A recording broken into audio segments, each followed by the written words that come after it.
popular en curso. En ese sentido vamos a seguir el mismo orden como habíamos indicado, que es la presentación de los temas de las patologías desde la parte más externa hasta la parte más interna.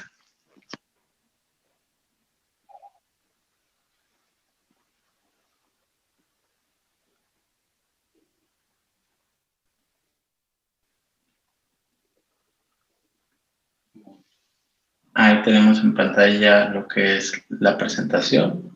Hablaremos sobre padecimientos palpebrales y de vía lagrimal. Vamos a iniciar con un tema que es una patología altamente frecuente, son las conocidas como blefaritis. La blefaritis en sí es un trastorno que nos engloba cualquier forma de inflamación con engrosamiento palpebral y algunos datos característicos de las mismas van a ser la presencia de telangiectasias en el borde libre palpebral y la otra, pues, cuando tenemos alguna alteración o obstrucción en las glándulas de meiomio. Vamos a definirlo de manera muy sencilla. Lo que es la patología en párpados, el párpado tiene un borde libre y un borde adherente. Los bordes libres se van a mover para poder abrir la abertura palpebral y los bordes adherentes van a estar fijos ya sea en la porción superior o en la porción inferior a lo que es la mejilla. Los párpados van a estar representados anatómicamente por una lámina anterior, que va a ser lo que corresponde a la piel y el músculo orbicular, y una lámina posterior, que es la que le da sostén, es la placa tarsal, es una placa de cartílago que dentro de la misma están alrededor de 25 a 30 glándulas de meibomio, las cuales se encargan de producir la porción oleosa o lipídica de lo que es la lágrima. Y también, junto con la placa tarsal y las glándulas de meibomio, en la parte más interna de la lámina posterior va a estar lo que es la conjuntiva del párpado o la conjuntiva tarsal. Entonces tenemos lámina anterior, piel y músculo, y lámina posterior, placa tarsal y conjuntiva tarsal. Bueno, las blefaritis en este sentido van a representar un motivo frecuente de consulta. En un estudio que elaboré hace poco más de un año, prácticamente 1 de cada 5 pacientes que acudían a consulta de oftalmología general era la causa de que iban a consulta o era una causa de las 3 principales que le obligaba al paciente a atenderse. ¿Cómo se va a manifestar? Bueno, el paciente va a referir escozor, prurito a nivel palpebral, eritema y aumento de la escamación de los párpados, y en ocasiones esa secreción puede hacer que se dificulte la apertura palpebral. Hay diferentes agentes etiológicos, diferentes tipos de blefaritis. Dentro de las blefaritis anteriores tenemos la blefaritis estafilocócica, que como su nombre lo indica es producida por Staphylococcus aureus, en el cual vamos a encontrar escamas que forman collaretes en la base de las pestañas.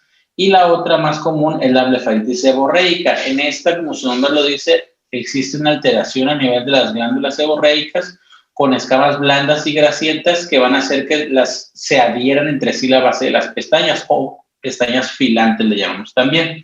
Otra que no es tan común es la blefaritis atópica por el uso de algunos medicamentos que vamos a mencionar más adelante. Otras son las meibomitis, en las cuales se produce inflamación y obstrucción de las glándulas del meibomio.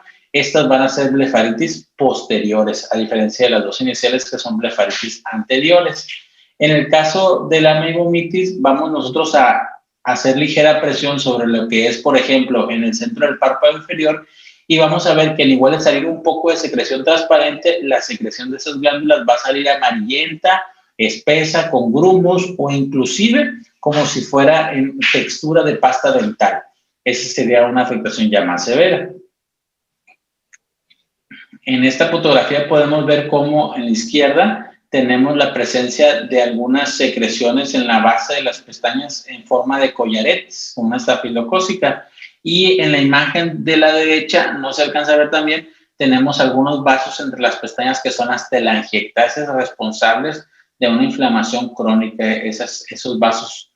En la fotografía ahora de la izquierda tenemos una blefaritis seborreica, en la cual, si se fijan, a diferencia de la anterior, no son collaretes alrededor de las pestañas, sino que están pegadas las pestañas en cúmulos, como formando unos conos, y esa sería una blefaritis seborreica. Y en la fotografía superior de la derecha, tenemos, aquí sí es más evidente, lo que son los vasos anormales en el borde libre, si se ve ahí rojizo, lo que son en cabeza de medusa, ustedes llaman lo que son las telangiectasias. Y vemos también en la fotografía inferior cómo está el borde libre palpebral se encuentra engrosado. Entonces, todos estos son datos característicos de blefaritis. Engrosamiento del borde libre, presencia de telangiectasias, presencia de secreción en la base de las pestañas, son datos sine qua non de una blefaritis. En cuanto al tratamiento de las blefaritis, bueno, como vieron en ellos se presenta secreción y ahí se puede complicar una blefaritis seborreica, se puede sobreagregar cualquier agente bacteriano, por ejemplo. Y en las estafilocócicas, pues ya está un agente bacteriano. Por lo tanto, las medidas generales es higiene palpebral diaria, 2 veces al día de preferencia, compresiones calientes para reblandecer las secreciones y retirarlas más fácilmente, y el uso de antibióticos tópicos, ya sea en gotas o en ungüento, por periodos breves de 2 a 3 semanas, suelen resolver las blefaritis.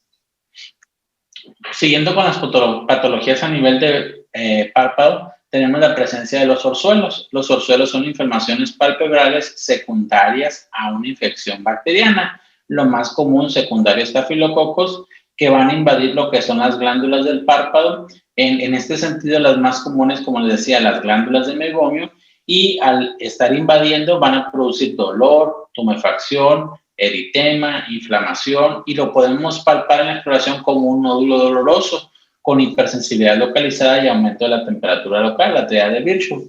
Y la gente, pues vulgarmente, la Vox Populi los denomina perrillas, ¿verdad? Pero médicamente los llamamos orzuelos. Los orzuelos pueden ser, lo más común les decía, en las glándulas de meibomio, estas van a ser orzuelos internos, pero también hay glándulas que están en la lámina anterior, es decir, en la piel, y estos también pueden producirse infecciones, y en las glándulas de Sayce o en las glándulas de Moll. En ese sentido, los orzuelos los podemos llamar orzuelos internos en glándulas de meibomio, y los que no, orzuelos externos. Vamos a palpar buscando una presencia de alguna tumoración, una nodulación, y las observamos francamente en la lámpara de hendidura, ¿sí? Los orzuelos, como vemos aquí, pueden ser muy aparatosos, pueden tener un gran tamaño, y vamos a ver lo que es la presencia de inflamación, a la palpación lo que es la nodulación, y algunos de ellos, pues como en la fotografía de la derecha, si vertimos el párpado, se ve que la secreción purulenta por el brote infeccioso se puede fistulizar inclusive al conjuntiva tarsal y menos comúnmente a piel. El diagnóstico diferencial de los orzuelos principalmente es con la presencia de un fenómeno que afecta todo el párpado, como es la celulitis preseptal o los granulomas piógenos.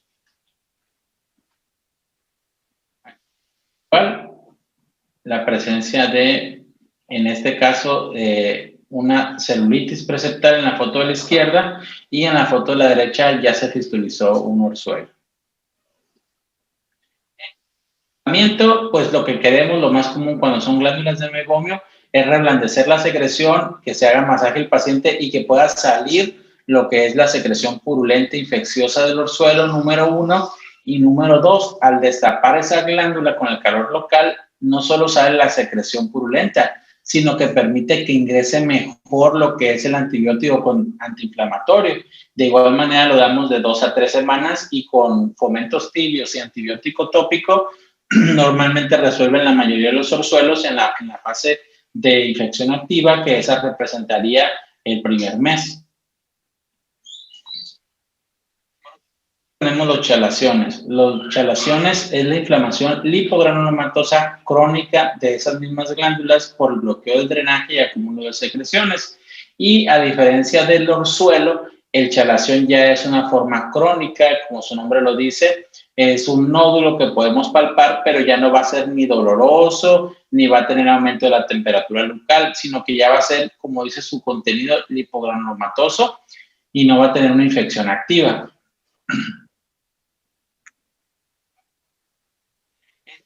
Palparla como una lesión firme, redondeada, indolora en la lámina tarsal, que se puede apreciar clínicamente dependiendo del tamaño de la misma, inclusive sin uso de lámpara de hendidura. Y el diagnóstico diferencial va a ser lo que son las lesiones, como algunos tumores malignos que son raros, como el carcinoma de glándulas sebáceas. En cuanto al tratamiento, aquí vemos la presencia de chalaciones donde ya no es doloroso, el paciente refiere que tiene más de un mes con ellos, puede ser único, puede ser múltiples. Y Chalaciones va a ser lo que es la expectoración del mismo mediante un curetaje. Colocamos una pinza especial que tiene una parte roma por un lado y otra parte en forma de anillo para hacer presión, para que no tenga tanto sangrado. Se hace bajo anestesia tópica, usualmente usamos lidocaína infiltrada, y vertimos el párpado y hacemos una incisión de manera vertical y ahí drenamos lo que es el contenido lipogranulomatoso de los chalaciones. Ese es su tratamiento, curetaje de chalación. Continuando con las patologías palpebrales, tenemos lo que son las malposiciones palpebrales. Las malposiciones palpebrales, vamos a tener primero las que ocupan el estado de una alteración a nivel del margen libre. Por ejemplo, electropión.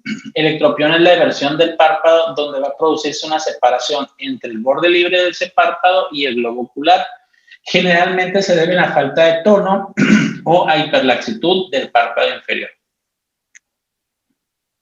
La consulta del paciente con ectropión usualmente refiere que tiene bastante lagrimeo, irritación ocular y también, dependiendo del tiempo de evolución, puede involucrar síntomas en la córnea secundarios como una queratitis punteada o que ya exista una sequedad ocular intensa y exista una queratinización a nivel de la córnea. Si es muy marcado, puede haber cambios también tróficos a nivel de la conjuntiva.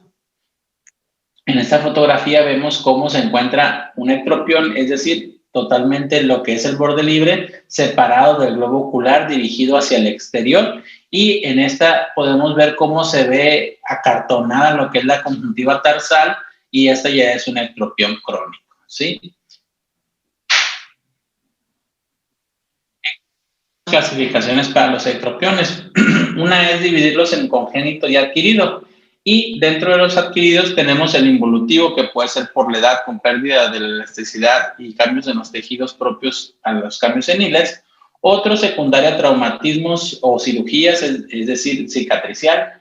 Otro, el mecánico. Por ejemplo, hay pacientes que pueden tener una chalación de muy grande tamaño y ese hace que se vierta, que se vea el ectropión de manera mecánica por el mismo peso. Y menos comúnmente el ectropión debido a una parálisis o alteración del facial, por ejemplo.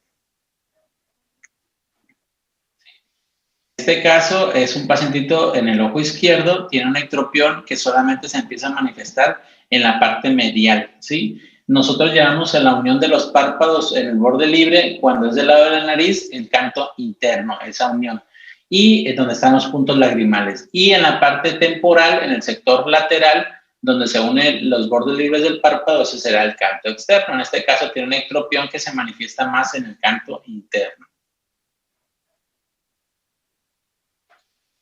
También la presencia de ectropión, en este caso, cómo fue evolucionando el paciente de un ectropión que era apenas notable en el canto interno, luego era en el canto interno hasta la parte medial, y en la fotografía de la derecha, extrema abajo, vemos cómo tiene un ectropión ya de todo lo que es el párpado inferior.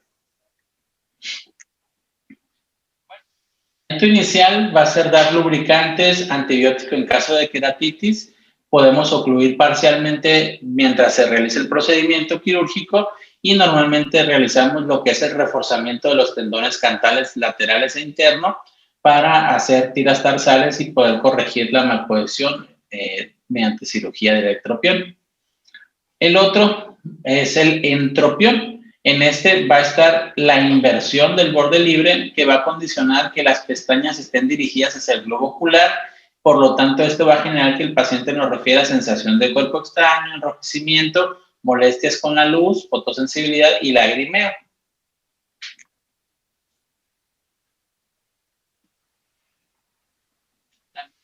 Clasificación, los tipos de entropión. Aquí tenemos también el involutivo, el espástico, el cicatricial y en las formas adquiridas, y también menos comúnmente el entropión congénito. Si se fijan aquí, pues la diferencia es que pues podemos decir que viceversa, lo contrario. En este observamos cómo el borde libre y las pestañas están raspando el globo ocular, producen irritación, lagrimeo, y también en este caso se ve la córnea blanquecina de lo que han raspado mecánicamente las pestañas.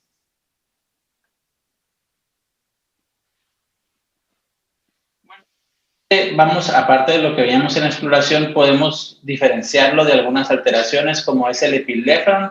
En el epibléfaron, eso sucede en los niños, lo que hay es que tienen la piel redundante y puede hacer que las pestañas se dirijan hacia dentro del globo ocular.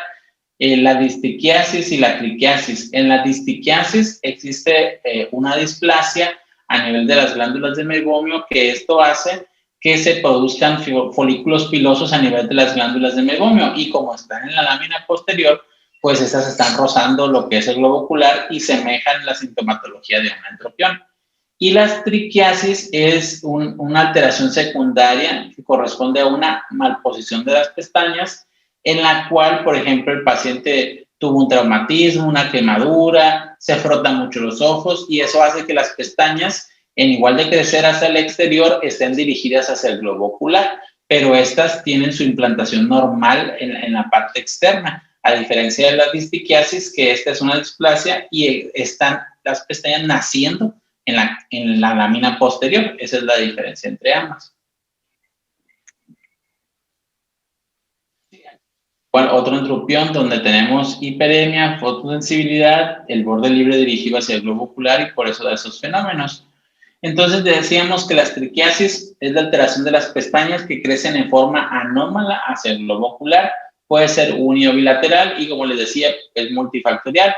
Puede ser traumática, postquirúrgica, por procesos inflamatorios que alteren lo que es el crecimiento normal de la pestaña y hagan que crezcan hacia el globo ocular. El paciente refiere sensación de cuerpo extraño, puede tener cierre ocular, blefarospasmo, fotosensibilidad, ojo rojo, hiperemia conjuntival, y dolor, dependiendo de la intensidad, va a ser que tanto haya la afectación corneal.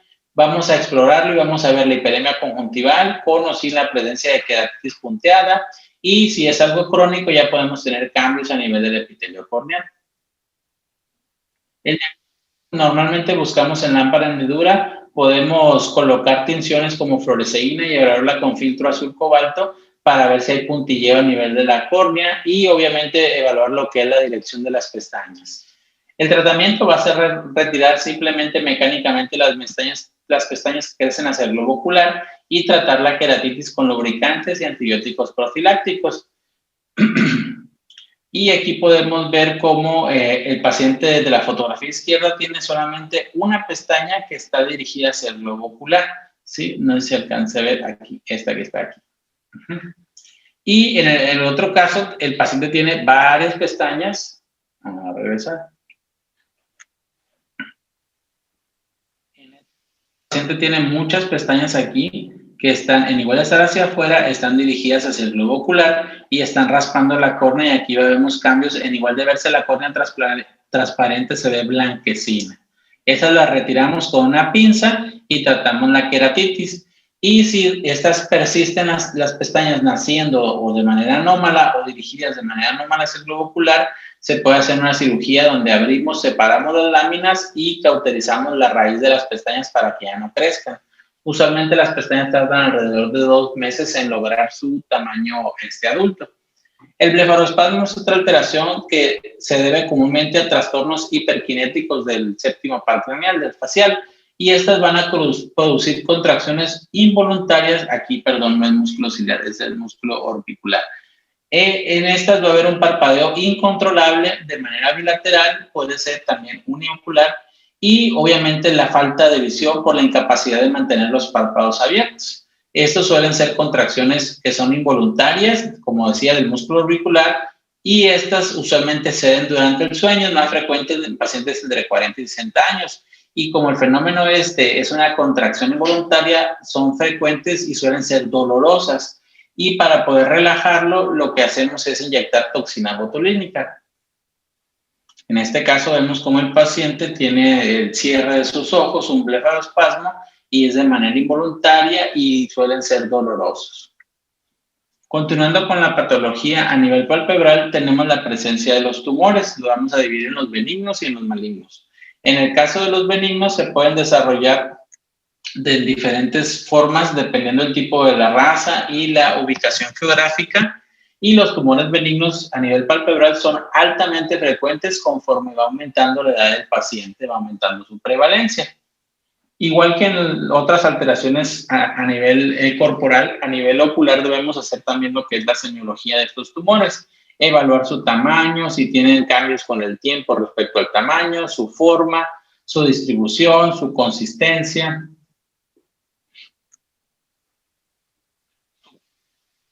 Si son extensos, si son móviles, si están acompañados de algunos cambios vasculares.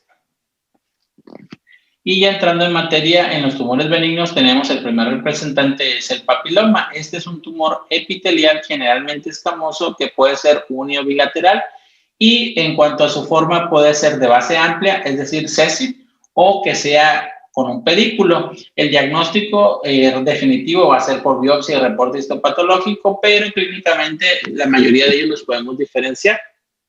Sí, aquí podemos ver la presencia de uno a nivel del borde libre palpebral. Este es pediculado.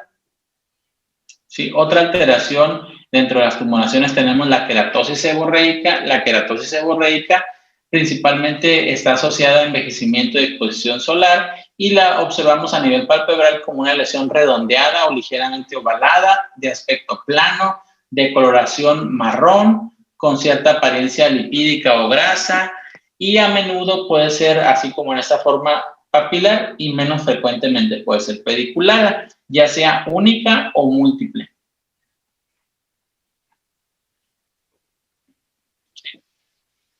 Únicamente es un papiloma celular basal, que es más frecuente decíamos en los ancianos, pero la exposición solar la hace que sea predisponente a que se transforme a maligna. ¿Sí? En este caso, si la presentación se empieza esa misma tumoración se empieza a ulcerar, entonces representará un riesgo de que se convirtió a un tumor maligno, lo más común el tumor vasocelular. En esos casos, pues ya vamos a pasar de la observación mejor a la resección quirúrgica, obviamente con cuidados del sol. Otros tumores que son menos frecuentes, benignos, tenemos estos que están aquí en pantalla, ahorita lo vamos a ver. Uno es el hidrocistoma, que puede ser su variante ecrina, en la cual vamos a ver en la fotografía son pequeños quistes, ¿sí? Y si hacemos técnica de transiluminación, vamos a ver que son transiluminación positivo y suelen ser quistes pequeños múltiples cubiertos por piel lisa y lo que sucede es que se obstruyeron y se dilataron unas glándulas sudoríparas. Clínico, si hacemos un reporte histopatológico con resección, es un quiste tapizado por epitelio cuboide y el tratamiento pues, va a ser la resección quirúrgica.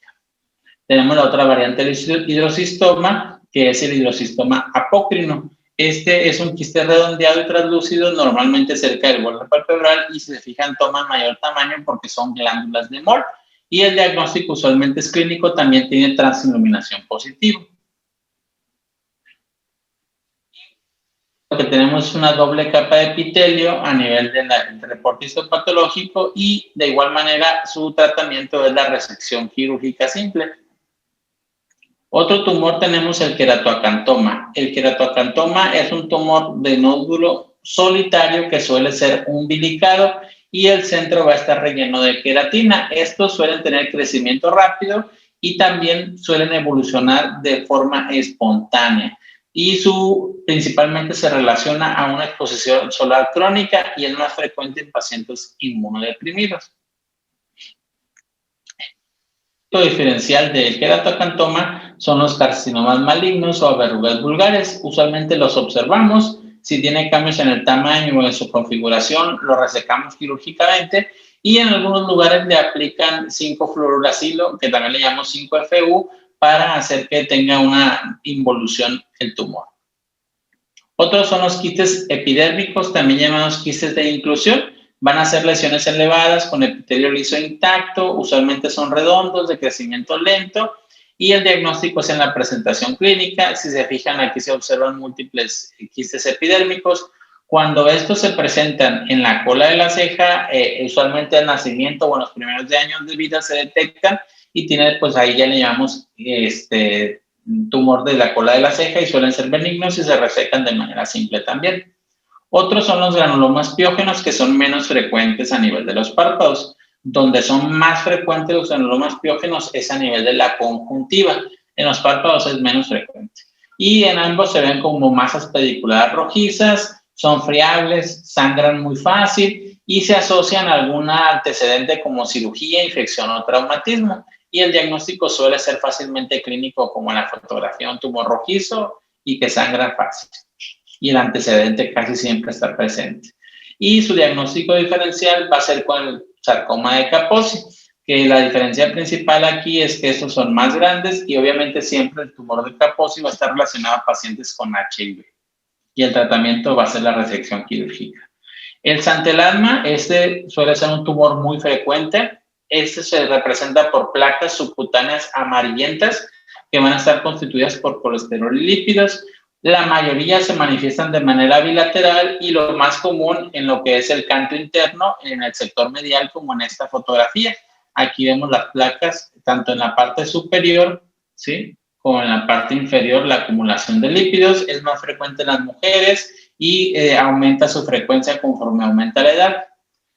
El diagnóstico suele ser clínico y en el reporte histopatológico vemos lo que son histiocitos cargados de lípidos. Esa es básicamente su representación más común. El tratamiento es observación o la escisión quirúrgica, aunque puede haber recurrencias. Otro tumor menos frecuente son los neurofibromas. Estos van a ser lesiones blandas elevadas que pueden ser ya sea sésiles o pediculadas, únicas o múltiples, y al infiltrar los párpados van a adoptar una configuración en S. Y esto se debe a la proliferación de un nervio periférico, y lo más común es que tengan una causa que son los síndromes llamados neurofibromatosis, y esto va a dificultar pues la resección. Histológicamente tenemos proliferación en los axones de células de Schwann y estos van a producir lo que se llama el neurofibroma, esa tumoración. Cuando no están comprometiendo alguna función, los observamos, y cuando lo empiezan a hacer, pues lo resecamos de manera quirúrgica simple. Otra tumoración que es muy frecuente son tumoraciones que las detectamos inclusive al nacimiento, es el hemangioma capilar. Esta es una lesión nodular, plana o ligeramente elevada. Tiene una coloración que puede ir variando del rojo brillante al rojo oscuro y aparece en las primeras semanas de vida, y tiene la característica de que al presionarla va a blanquear a la digitopresión, ¿sí? Y estas se deben a proliferaciones, como su nombre lo dice, de vasos capilares. ¿Es el tumor periorbitario benigno más frecuente de la infancia? Esa es pregunta. Es el más frecuente y se origina por crecimiento de las células endoteliales de rápido crecimiento, y obviamente son muy friables, son fácilmente sangrantes cuando los extirpamos quirúrgicamente. Suelen ser de crecimiento rápido, llegan a una fase en el crecimiento que se estabilizan y alrededor del 70% involucionan a los 7 años de edad. Es una nemotecnia. Y el tratamiento usualmente es observación. En ocasiones podemos usar tratamiento médico, por ejemplo, el uso de beta bloqueadores como propanolol para inhibir su crecimiento, y también se han usado otros como metoprolol, pero el más utilizado es propanolol. Y también se pueden embolizar con agentes usados por cirugía vascular. Y también, pues el último, cuando son tumores muy grandes que están deformando, comprometen la función, la resección quirúrgica, pero más comúnmente se observan porque les digo, el 70% involucionan a los 7 años, y los que producen una alteración antes de ello, le podemos dar tratamiento médico, y si a pesar de esto siguen creciendo, comprometiendo la función o son deformantes, pues ahí entra lo que es la resección quirúrgica. En cuanto a los nevos melanocíticos, estos están compuestos por melanocitos que pueden ser de tipo intradérmico, que es el más común, y se encuentran en adultos frecuentemente cerca del borde palpebral, suelen ser sésiles y pueden tener cierta coloración que en este caso, si se fijan, es un poco notoria, no es francamente café, pero puede ser variable en todos los tumores melanocíticos. Otro es el nevo compuesto. Este es un ejemplo,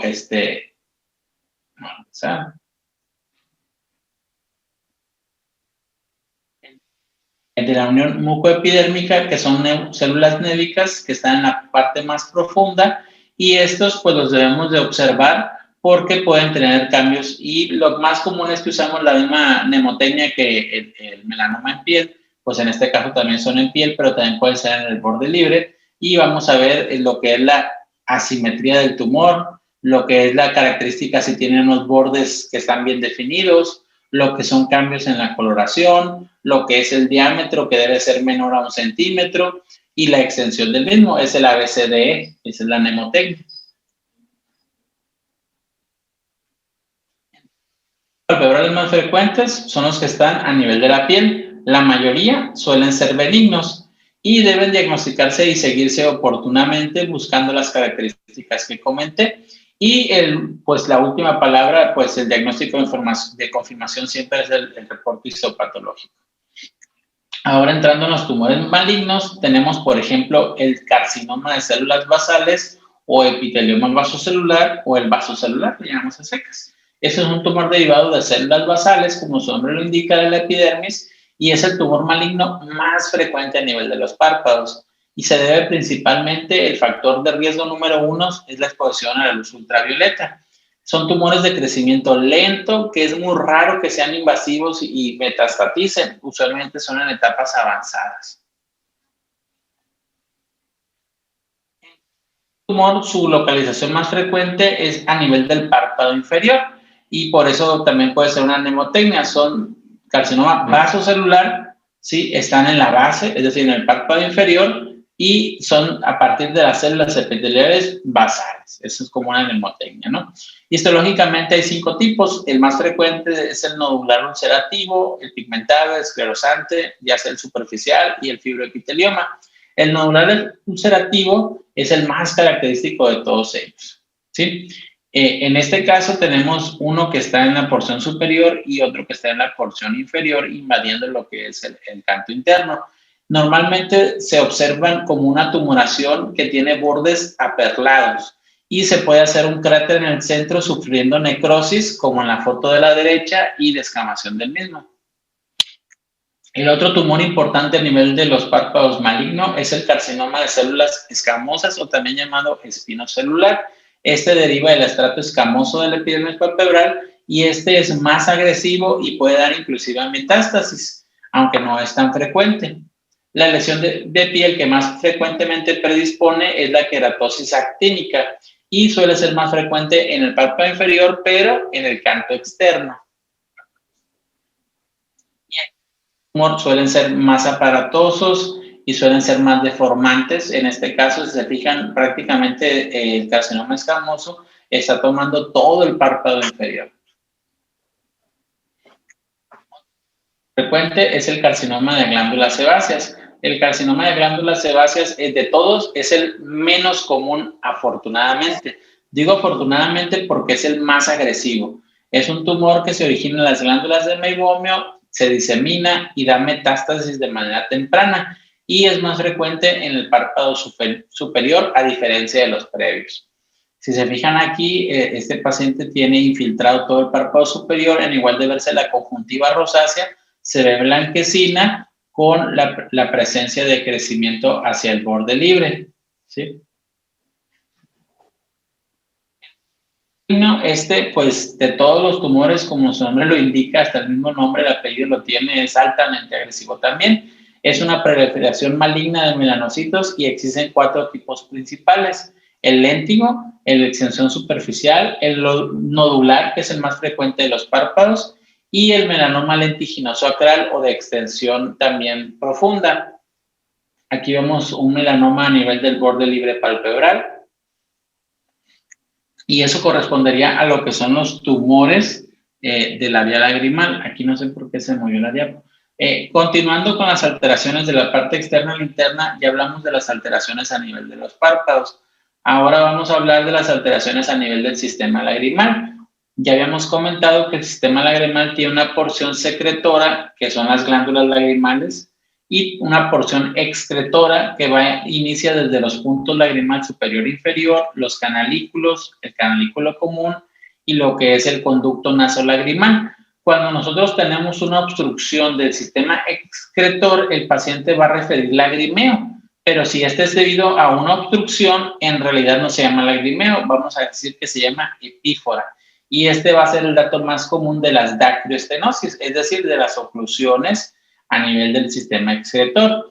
Cuando existe un proceso inflamatorio infeccioso en el fondo del saco, en el saco lagrimal, en la vía excretora lagrimal, van a ser llamadas dactiocistitis. y el paciente va a tener aumento de volumen, enrojecimiento, dolor, y pues, al aplastar, al hacer presión en lo que es el canto interno, va a haber reflujo y salida de secreción mucopurulenta por los puntos lagrimales. La forma más común es la dacroestenosis congénita. Como su nombre lo indica, va a ser la obstrucción del conducto lagrimal o del conducto nasolagrimal, y las lágrimas, en lugar de drenar, se van a derramar y va a ser lo que va a ser en realidad no es un lagrimeo. Como es obstrucción, se va a llamar epífora, y el paciente lo puede manifestar en días de recién nacido, pero lo más frecuente es que los papás lo noten de manera acuciosa entre los 2 y 3 meses de vida. Puede ser uni o bilateral. En este sentido, entre el 5 y el 6% de los recién nacidos vivos van a tener dacroestenosis, es decir, al menos uno de cada 20 niños que, por ejemplo, reciban el internado, uno va a tener esto. Por lo tanto, es importante conocerlo, pero la ventaja es de que cuando se presenta, el 90% tienen curación espontánea. Esto sucede porque en el sistema excretor tenemos entre 11 y 13 válvulas, y para que sea un flujo unidireccional, y estas válvulas deben de separarse al nacimiento. En el centro hay apoptosis y se permeabilizan, pero si falla este mecanismo, se queda fusionada la válvula. Entonces tenemos que enseñar al papá, a la mamá, a dar masajes en el canto interno para que con esa presión positiva rompan la unión anómala de esa válvula, y el 9 de cada 10 suelen en el primer año de vida tratarse con masajes y curarse. Y si no, el siguiente paso es hacer un sondeo de la vía lagrimal. Igual, en la mayoría de las veces, con un sondeo de la vía lagrimal, si alcanza el año de vida, ya no puede mejorar con masaje, hacemos el sondeo 1 o 2 veces. Y si no se logró destapar con el sondeo, o nos llegó un paciente que ya tiene 4 o 5 años de edad, esa válvula ya se osteoficó, ya no se puede hacer sondeo. En esos dos casos, es el 1% de las dacroestenosis llegan a ese límite. Cuando sucede esto, ahí lo que tenemos que hacer es una cirugía más grande, que abrimos piel, rompemos hueso y comunicamos con una sonda de material de silicón de Silastic, lo que es la vía lagrimal, y esa cirugía lo comunicamos hacia lo que es por medio de las fosas nasales, y se llama dacriocistorrinostomía. El cuadro clínico, pues el paciente, aparte de la epífora, puede tener, como se acumula el líquido, puede tener la presencia de una conjuntivitis y una irritación secundaria, aparte de la epífora. En la dacroestenosis, les decía, puede ser debida a muchas causas, pero la más común es la congénita. Sí, y el tratamiento, bueno, pues normalmente en los niños hacemos lo que es los masajes, sino lo que es el sondeo de la vía lagrimal, y si no, la dacrointubación.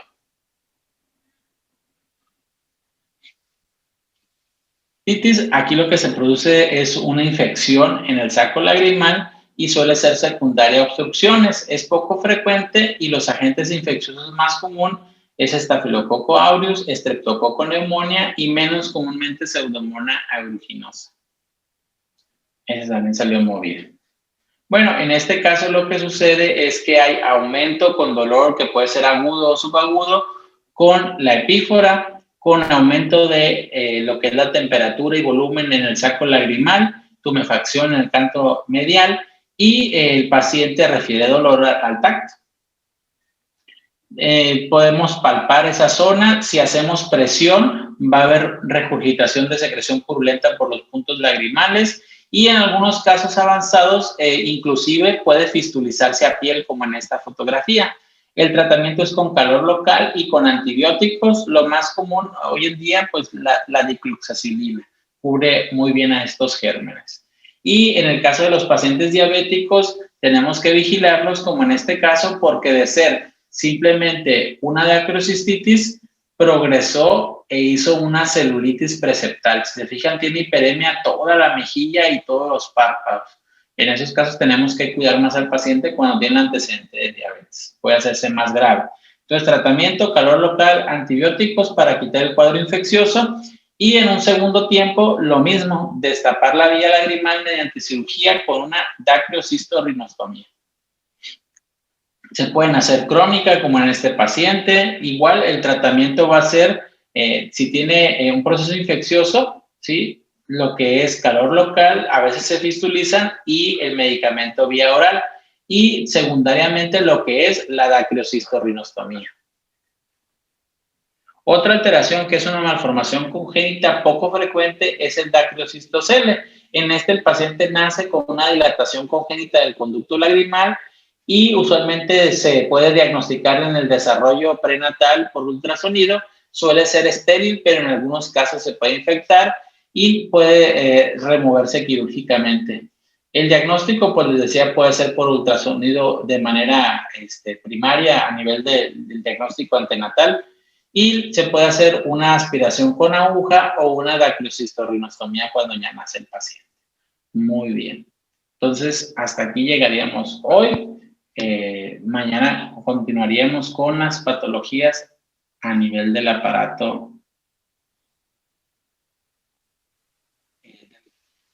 órbita y párpados. No sé si tengan alguna duda.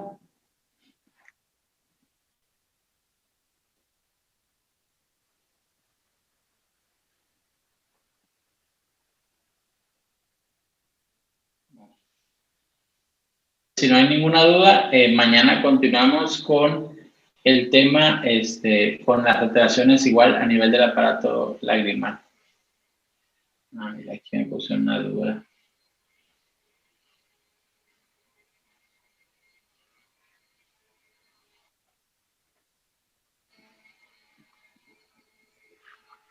Ok. Bueno, es una muy buena pregunta. El masaje a nivel de los párpados, nosotros lo debemos de hacer, indicarle a los papás que se haga sin temor, porque no va a ser sobre el globo ocular, va a ser en esta parte, en el canto interno, ¿sí? Vamos a tentarnos, pues, le decimos a los papás, siéntese aquí, se aprecia como una bolita, ¿verdad? Es donde está el conducto nasolagrimal y el fondo del saco lagrimal. Entonces ahí, en donde sienten esa bolita, ahí le van a hacer un masaje de manera circular y luego van a hacer una presión como dirigiéndolo hacia la nariz. Entonces hacemos el masaje de manera circular y luego dirigiéndolo hacia la nariz. Eso lo debemos de hacer los masajes por lo menos 3 veces al día, lo que nos permite el niño. Y tenemos, como les decía, el espacio de todo el primer año de vida para resolver esa anomalía de esa obstrucción, para romper lo que es la válvula. La mayoría de ellos, como les decía, el 90%, 9 de cada 10 niños, si hacen los masajes, se va a resolver. Claro, si el paciente, aparte de la dacroestenosis, ya tiene una conjuntivitis, porque no está evacuándose la lágrima y el polvo, pues vamos a dar también un antibiótico por 7 a 10 días para tratarla, cualquier antibiótico de amplio espectro en gotas oftálmicas, para tratar la conjuntivitis acompañante, pero además el masaje. Como les decía, 3 veces al día, usualmente lo que nos permite, lo que los tolere el niño. Sí, si nos tolera estar ahí 2, 3, 4, 5 minutos, es adecuado. El chiste es hacer la presión positiva para romper lo que es la unión anómala de las válvulas. Y usualmente lo recomendamos, como les decía, en todo lo que es el primer año de vida. Si el niño ya tiene 1 año y no se resolvió, entonces hacemos una cirugía en donde dilatamos los puntos lagrimales, ¿sí? Y metemos una sonda y esa sonda metálica rompe la válvula y ya se permeabiliza. Si el niño ya no llegó más grande, la válvula ya se calcificó, ya es como un cartílago, un hueso, entonces no vamos a poder romperla. Y ahí tenemos que hacer una incisión a nivel de la piel y ahí con pinzas, como las gubias de traumatología, se rompe el hueso y hacemos una comunicación de los puntos lagrimales con la nariz con un tubo de silicón, en este caso es un material que se llama Desilastic, y con ese lo dejamos varios meses para que quede lo que es la nueva vía lagrimal y el procedimiento se llama dacriocistorrinostomía o lo abreviamos DCR, ¿sí? Eso es básicamente, solamente el 1% de las dacroestenosis tienen que llegar a eso. La mayoría es masaje y en segundo lugar 1 o 2 sondeos. De hecho, hace como 2 meses hice un sondeo de vía lagrimal y era un niño que tenía poco más del año de edad y no le enseñaron ni siquiera a hacer los masajes a la mamá. Es decir, con haberle enseñado esta técnica sencilla, pues podrían haberle ahorrado lo que es el procedimiento, que pues tiene que ser con sedación, tenemos que dormirlo porque es un paciente que no va a cooperar por la edad pediátrica y eso sería lo más importante. Pregunta, doctor, ¿los hemangiomas siempre involucionan? La mnemotecnia a nivel mundial es el reporte, coinciden en la cifra, el 70%, ¿sí? Involucionan a los 7 años de edad. Cuando es muy pequeño, la verdad muchas veces los papás, pues obviamente no prefieren no hacerle nada. Cuando es un tumor que está creciendo, que es muy grande, que por ejemplo está en el párpado y ya produce ptosis del párpado o comprime el globo ocular, bueno, ahí podemos dar propranolol si está en la fase activa, es un niño de 2, 3, 4 años de edad, para tratar de que no crezca más. Si persiste esto o si llegó más grande el tumor, podemos hacer lo que es lo que usan los cirujanos vasculares, agentes embolizantes para sellar el flujo y que ya no crezca y involucione. Y también cuando son muy pequeños, en algunos casos muy contados, se puede inyectar esteroide para la involución del mismo. Y finalmente, pues la resección quirúrgica, eso sería lo último. ¿Existe alguna contraindicación con el uso de lubricantes? Vaya, los lubricantes oftálmicos los vamos a utilizar cuando haya, por ejemplo, queratitis punteada, cuando haya triquiasis, que las pestañas rozan el globo ocular, y que si son de uso libre. Bueno, los lubricantes oculares podemos decir, hay muchas clasificaciones, pero una clasificación sencilla es si tiene o no tiene conservador. Entonces, si tiene conservador, no pueden ser de uso libre. El conservador va a dañar la superficie ocular. Si no tiene conservador, ahí sí pueden ser de uso libre. Esa es básicamente la diferencia. Si tienen conservador, se tienen que aplicar cada 4 o cada 6 horas. Si se usan más seguido, el conservador va a producir alteraciones a nivel de la superficie ocular. Y si no tiene conservador, pues sí se puede utilizar con un horario más frecuente, cada hora, cada media hora, etcétera. Pero lo importante sería eso, que los lubricantes, si no tienen conservador, se pueden usar más frecuente, y si tienen conservador, eso limita su uso muy frecuente. De hecho, si el paciente tiene un problema severo que ocupe muy frecuente el lubricante, pues está prohibido darle con conservador. ¿Sale? Muy bien. Ahora es porque no tienen la opción en donde dice porque la están mandando por el chat. A lo mejor son en privado porque no sé si ustedes tengan activado. Bueno, no veo. Veo solamente que aparece en mi pantalla participantes y no aparece. En ocasiones sale, no, o lo tienen que activar, sale un icono que dice preguntas o Q&A, question and answers. Cuando sale ese icono, yo creo que lo tienen que activar. Cuando sale ese icono, pueden mandar las preguntas, y en las preguntas, en igual de en privado, las puede ver todo el mundo, pero tiene una opción que dice enviar de forma anónima. Y ahí le ponen un clic y ya se pueden enviar. Son las dos opciones, ¿no? Entonces, ese igual lo pueden checar ahí, no sé quién administre la cuenta de Zoom, pero se pueden meter y nada más le dan que activen en la parte, le voy a dar aquí para explicar un poco mejor.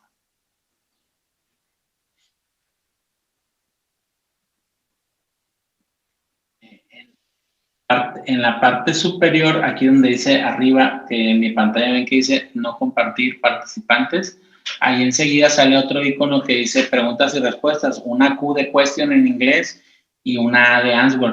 Entonces aparece ese icono, le dan al icono clic, entonces se abre así una ventana, y en la parte inferior de la ventana, por ejemplo, donde dice aquí invitar, dice ahí enviar de forma anónima, y ya le dan un clic y ya ponen la pregunta. Sería más que nada ahí agregarlo,